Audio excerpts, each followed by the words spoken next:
E para colocar a bola em jogo, eu pergunto a vocês, como é esse relacionamento do direito com a tecnologia? A tecnologia dispara na frente, o direito tenta acompanhar. Eu queria ouvir a visão de vocês. Olha, Mota, eu sempre digo que o direito é o último a dar a resposta, porque ele tem essa dificuldade de ser dinâmico, até porque ele responde a uma resposta legislativa, né? Então, primeiro tem o legislador que vai, enfim, faz uma lei, depois o direito aplica aquelas leis. Esse é um processo demorado. Então, o processo tecnológico sempre, a meu ver, está na frente do direito. Eu me recordo que há um tempo atrás, por exemplo, o STF julgou um caso em que o CD-ROM não estaria mais, ele seria considerado acessório a publicações impressas. Isso há alguns anos atrás, não tem nem mais impresso quase, e muito menos o CD-ROM, quer dizer, a tecnologia não existe mais. Então, esse me parece ser um ponto relevante. O direito ele precisa se adaptar à tecnologia, mas se ele correr atrás, ele acaba atropelando a tranquilidade necessária para se julgar de forma prudente as coisas. E me parece que principalmente quando isso acontece, quando o legislador ou um julgador tenta adivinhar a direção da tecnologia, né? Tenta ele ser uma espécie de projetista do futuro. Emerson, você tem um passado como profissional de tecnologia antes de entrar no direito. Queria a sua perspectiva sobre isso. Exato, Mota. Primeiramente, um prazer estar aqui com você, com o doutor André. Realmente, essa parte é muito complexa, Mota. Eu vivi, basicamente, passei por todas essas fases, né, da criação do direito digital.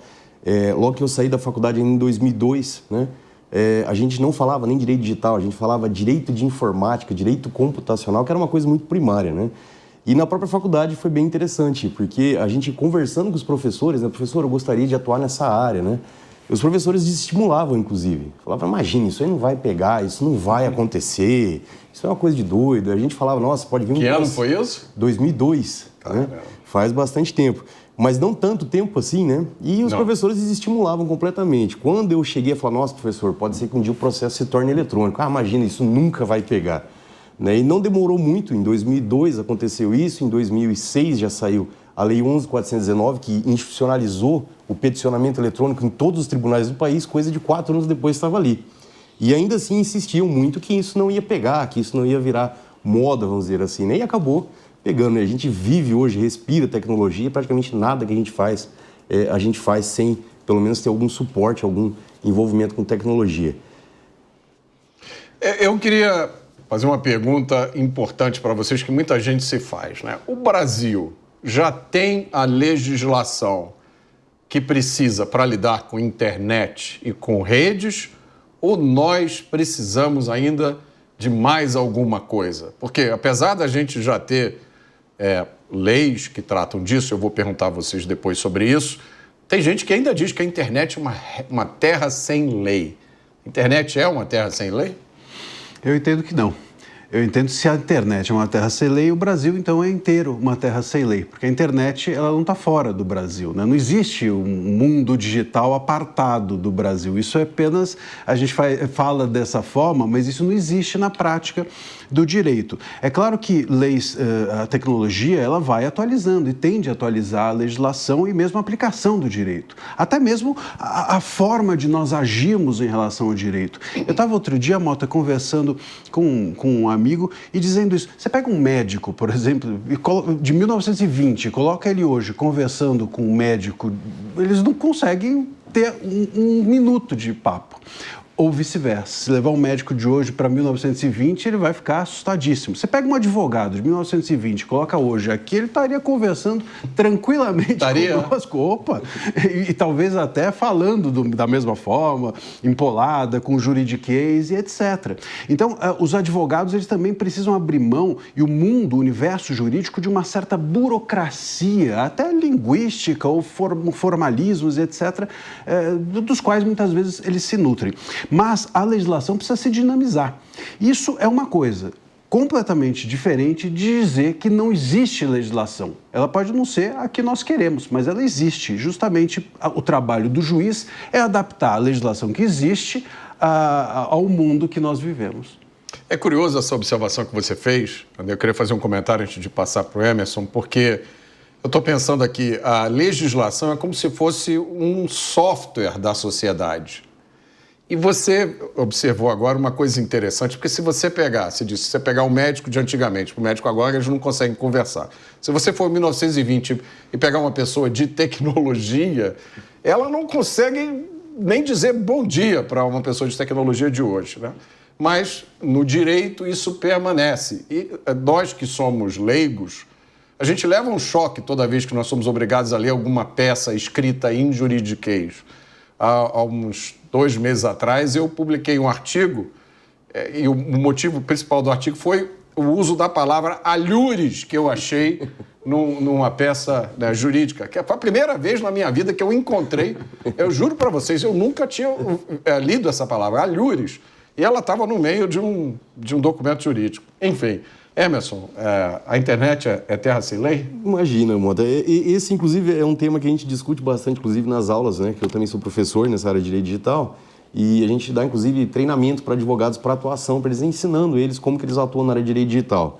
E um dos primeiros pontos que a gente começa na aula é justamente esse. Essa verdadeira falácia de que não existe legislação. Só para vocês terem uma ideia da quantidade de legislação que a gente tem. Vamos passar por cima, não vou esgotar ali. Mas dá para montar quase o vademecum ali, a bem dizer, direito digital. Nós temos a lei, vamos começar lá atrás, né? A Lei 9.099 de 95, que instituiu os juizados especiais cíveis, ela também abriu espaço para a abertura de juizados especiais federais, né? Essa norma lá atrás, né, por força dos princípios da celeridade e economia processual, ela permitiu que fosse feito o início do peticionamento eletrônico ainda em 2006. Posteriormente, nós tivemos a Lei de Peticionamento Eletrônico, a 11.419/06, que tratava justamente do peticionamento eletrônico nos tribunais. Isso evoluiu, mas antes até muito disso já tinha legislação no país. Nós temos a Lei 9.609 e a 9.610 de 98, né, ou seja, muito antes de haver, inclusive, redes sociais, que já fazia a regulamentação do software, né, que é a Lei de Software, ela é interpretada junto com a Lei de Direito Autoral, porque foi reconhecido o software como propriedade autoral. Então, desde 98, a gente já tinha essa legislação farta sobre o software. E ali tem coisas que, às vezes, os advogados nem imaginam, né? A gente vai fazer, por exemplo, uma parte de uma empresa contrata para fazer um determinado contrato para ele desenvolver um sistema. Que contrato que você vai fazer? Compra e venda? Não, a lei já especifica isso desde 98, Monta. Né? Existe a licença de uso de software, a licença de comercialização de software e o contrato de transferência de tecnologia. Então, é uma norma muito antiga. Você vê como eu sou antigo. Eu sou da época que não existia essa lei, que isso era motivo de debate. Exato. E de 98, né? Então, nossa, mas não tem legislação. Lógico que tem. E a gente foi seguindo esse caminho, né? A partir de 2014, nós tivemos um marco civil da internet, que ali sim foi um grande diferencial. O pessoal até trata isso como uma espécie de constituição da internet, mas não é bem isso, né? Porque nós temos a Constituição anterior a ela. Mas ali também tem praticamente regulamentação de tudo, né? E até coisas que o pessoal às vezes nem imagina. O próprio Marco Civil da Internet, que é uma lei de 2014, vejam só, faz bastante tempo, ela trata de situações corriqueiras do dia de hoje, quando as redes sociais estavam iniciando ainda. Por exemplo, shadow ban. Quem nunca ouviu falar no tal do shadow ban, né? Que é aquela diminuição de engajamento das redes sociais? O Marco Civil da Internet já tinha essa regulação e proibição, inclusive. A grande diferença é que ele não fala shadow ban. O Marco Civil da Internet proíbe a mitigação de tráfego. Então, a mitigação de tráfego... Exatamente. Bom, letra morta, né? O artigo 9... É letra morta, letra morta. E ele, inclusive, traz uma série de especificações e responsabilizações quando há essa ocorrência. Só que o nome é diferente, é mitigação de tráfego, porque você abala o tráfego. Então... Deixa eu aproveitar esse gancho, só abrir um parênteses rápido, não perca o fio da meada, não. Mas... num caso como esse, né, como é que... eu vejo que é um momento em que a lei é desafiada pela tecnologia, né? Como é que você comprova que você está sofrendo um shadow ban? Porque todo mundo que não é de esquerda, eu acho que é justo dizer, e usa a rede social, já passou por esse momento. Eu passei, mais ou menos por volta de outubro, novembro de 2022, as suas postagens. Você posta uma coisa, tem 4.000 curtidas, 5.000... e durante muito tempo, de repente, você passa a ter 15 curtidas, 2 curtidas. As pessoas dizem, eu vou lá, tento te procurar na busca e o seu nome não aparece. Como é que... É possível se comprovar isso fazer valer esse artigo? Olha que interessante, Mota. Não só é possível, como o Judiciário já decidiu, e houve condenações, inclusive, né, em primeira e em segunda instância, reconhecendo, o próprio Tribunal de Justiça do Estado de São Paulo já tem acórdão transitado em julgado, onde houve condenação pela ocorrência da mitigação de tráfico, que é o famoso shadow ban. E, enfim, tem uma série de situações processuais, técnicas ali, que são utilizadas para conseguir essa comprovação. Mas, via de regra, com perícia. É possível identificar esse impacto em uma rede social. Para um influenciador, para um jornalista, é óbvio que isso vai contar muito, né? Porque, afinal de contas, vai afetar diretamente o público, ele não consegue.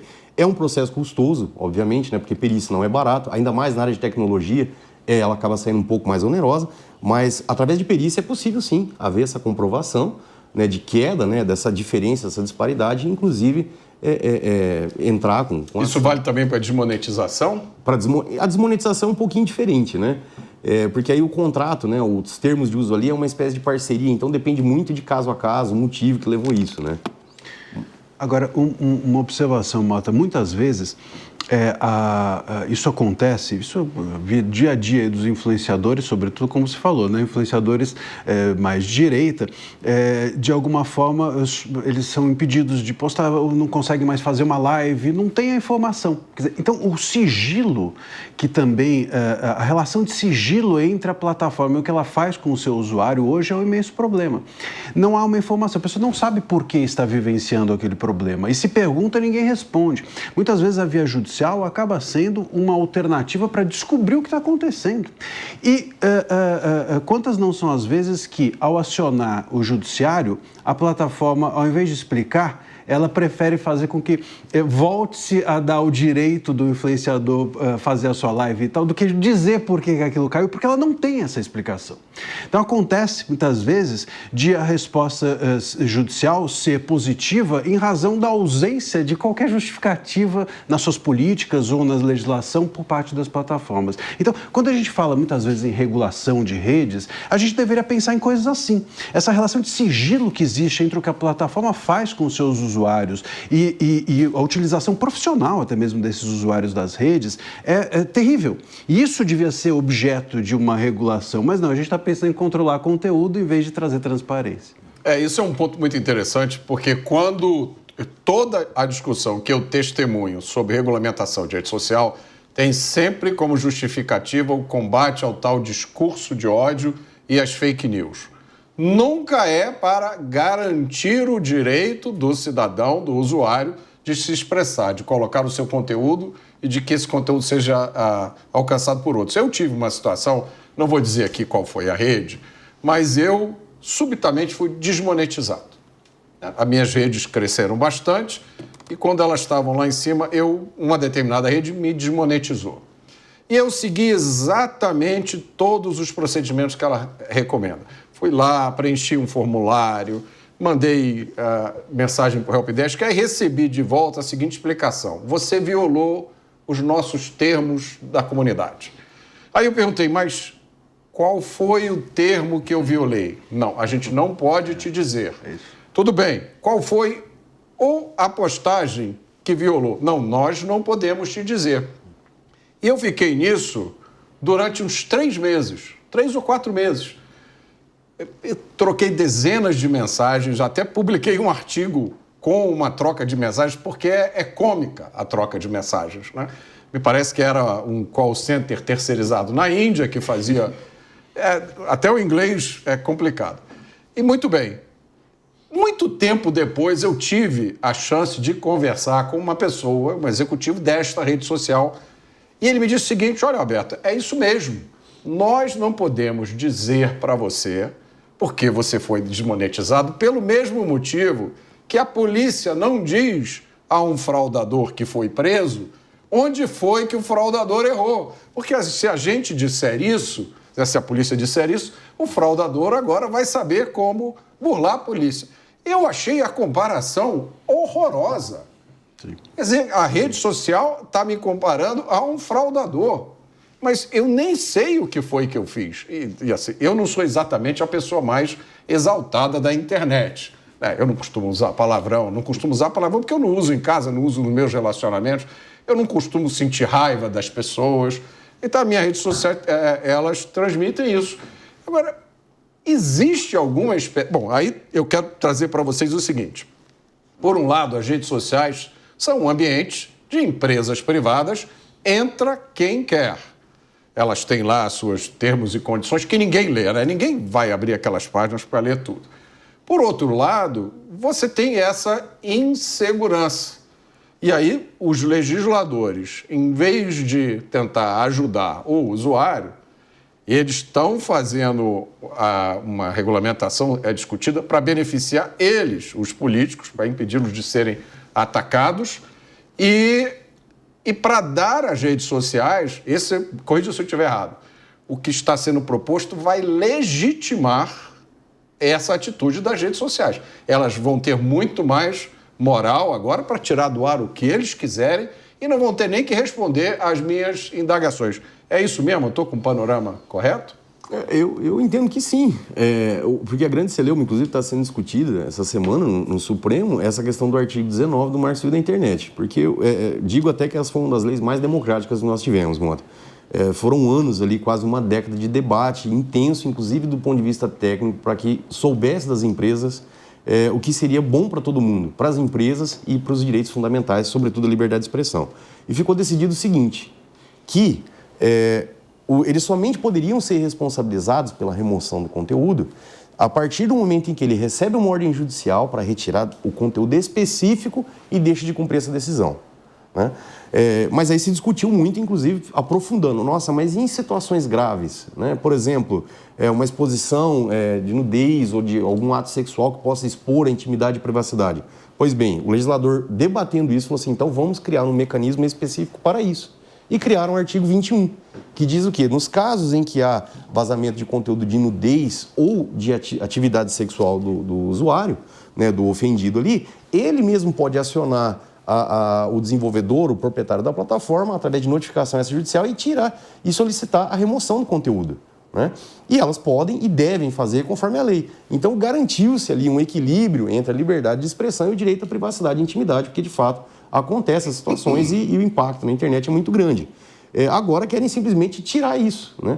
E impor, mesmo com esse artigo 19, as plataformas, de forma geral, elas acabavam criando um ambiente, nossa, nós precisamos remover isso, porque senão nós seremos responsabilizados, né, distorcendo o artigo, porque não é isso que ele diz, e agora, pelo jeito, vai ser decidido dessa maneira, né, que toda essa situação agora vai ser de responsabilidade das empresas. Então, se o pessoal já estava sofrendo com censura antes, porque eles já tinham receio de sofrer qualquer responsabilidade, vai ficar muito pior agora, né? Porque, óbvio, a empresa, o sangue da empresa é lucro e ninguém vai querer ficar pagando multa, pagando indenização adoidado aí. Então, a chance, né, a possibilidade e provavelmente uma certeza de que vai haver uma censura em massa é muito grande, porque as plataformas, com certeza, qualquer conteúdo que eles acharem que possa causar um dano, eles vão acabar entrando com verdadeiros editores, né, dos conteúdos. Então, é um prejuízo imenso. E não atinge só as plataformas, né, atinge todas as empresas de tecnologia, o que é pior. Ou seja, se eles já estavam errando com o que é objetivo, imagina agora que vai se entregar às plataformas uma carta em branco para que eles possam tirar tudo que é desinformação, discurso de ódio, fake news e negacionismo. Agora, negacionismo, fake news, desinformação e discurso de ódio não está na nossa legislação. Então, nenhuma desses conceitos existe juridicamente na legislação. Então, se aquilo que está na legislação, eles já não contavam para a gente o que a gente estava violando e limitavam, seja o tráfego, seja o acesso ao exercício da sua liberdade de expressão, ao exercício da sua livre iniciativa nas plataformas, porque são plataformas que você exerce profissionalmente. Ali tem empresas que estão lá, que pagam para estar lá e pagam para o seu conteúdo ser divulgado. Então, a gente está falando aqui que não só de liberdade de expressão, mas de livre iniciativa, de liberdade econômica, etc. Então, se as coisas objetivas já não estavam claras, já não nos eram contadas, imagina agora que as plataformas vão ser obrigadas a retirar também o que é subjetivo. Então, piora ainda mais a situação, sem dúvida, do exercício de qualquer liberdade dentro do país. E isso mostra, de alguma forma, como, às vezes, a legislação ela precisa esperar um pouco, né? A gente fala aqui de tecnologia e, claro, o direito precisa se ajustar à tecnologia, mas, às vezes, o direito precisa esperar a tecnologia se acomodar minimamente para não legislar errado.